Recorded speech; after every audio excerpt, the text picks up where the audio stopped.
wabarakatuh. How are you today? Now we are going to study about narrative text. Narrative text adalah jenis teks dalam bahasa Inggris untuk menceritakan suatu cerita yang memiliki rangkaian peristiwa kronologis yang saling terhubung. Untuk kelas 10, sekolah menengah atas, di sini ada kompetensi dasar. Kenapa kita mempelajari naratif teks, yaitu 3.8, membedakan fungsi sosial, struktur teks, dan unsur kebahasaan. Beberapa teks naratif lisan dan tulis dengan memberi dan meminta informasi terkait legenda rakyat sederhana sesuai dengan konteks penggunaannya. Berikutnya yaitu tujuan pembelajaran. Setelah proses pembelajaran, siswa diharapkan mampu mengidentifikasi fungsi sosial, struktur teks, dan unsur kebahasaan beberapa teks dalam bentuk naratif teks. Menjelaskan fungsi sosial, struktur teks, dan unsur kebahasaan beberapa teks dalam bentuk naratif teks. Menggunakan fungsi sosial, struktur teks, dan unsur kebahasaan beberapa teks dalam bentuk naratif teks. Membedakan fungsi sosial, struktur teks, dan unsur kebahasaan beberapa teks dalam bentuk naratif teks. Menjelaskan makna terkait fungsi sosial, struktur teks, dan unsur kebahasaan teks dalam bentuk naratif teks. Dan yang terakhir yaitu menyimpulkan informasi dari teks dalam bentuk naratif teks. Oke, untuk lebih lanjutnya, belajar tentang naratif teks.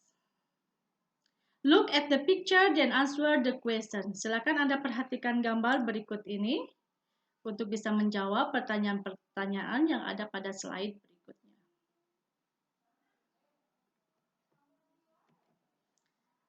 The first question, do you know the story of Malin Kundang? Apakah Anda tahu cerita tentang Malin Kundang? Number 2, where the story comes from? Berasal dari mana cerita tersebut? Number 3, do you know who is the main character of the story, Bob?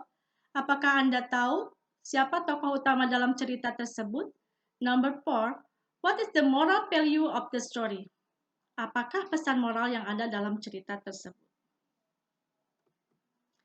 Okay, narrative text is a text that tells a story. Stories belong to narrative. They can be imaginary, virtual, or the combination of both. Jadi naratif teks itu adalah sebuah teks yang menceritakan sebuah cerita. Jadi cerita-cerita tersebut bisa termasuk ke dalam naratif.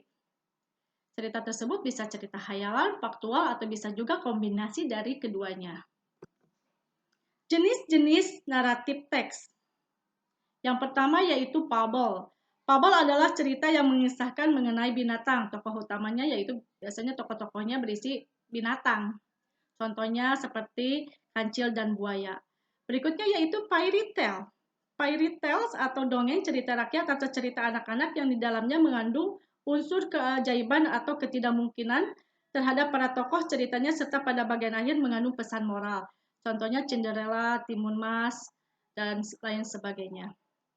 Yang ketiga yaitu folktale. Folktale atau cerita rakyat, cerita yang diceritakan secara turun-temurun sehingga menjadi suatu bagian dari tradisi masyarakat. Misalnya orang tua sebelum anak mereka tidur biasa menceritakan cerita atau dongeng menjelang tidur.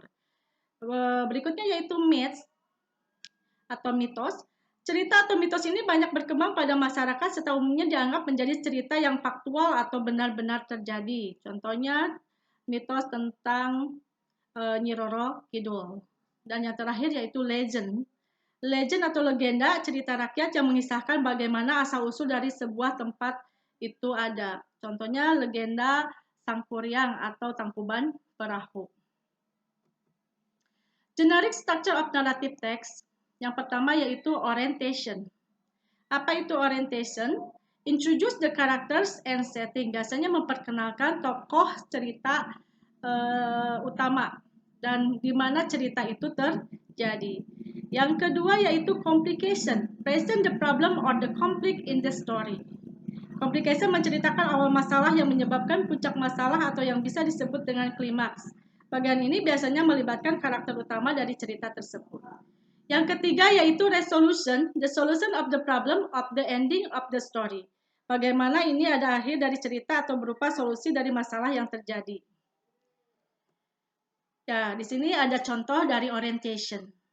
Once upon a time, lived a diligent boy named Malin Kundang. He lived in the seashore with his mother. They were very poor, but they lived quiet and harmonious.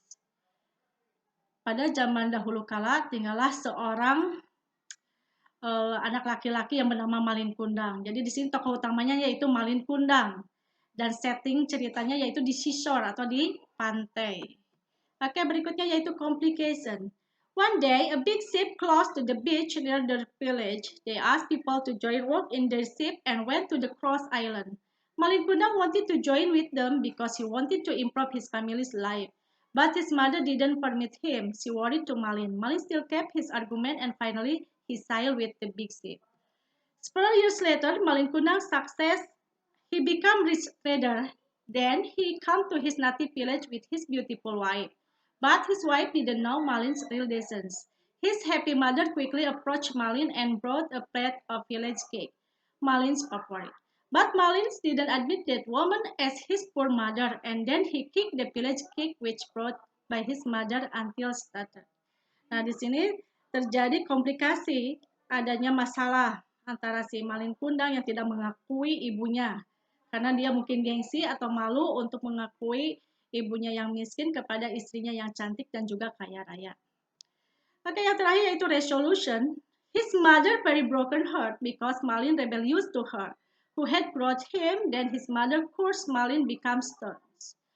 Suddenly, the big ship which Malin's had was facilitated by a big storm and all of his crewmen tossed aside out.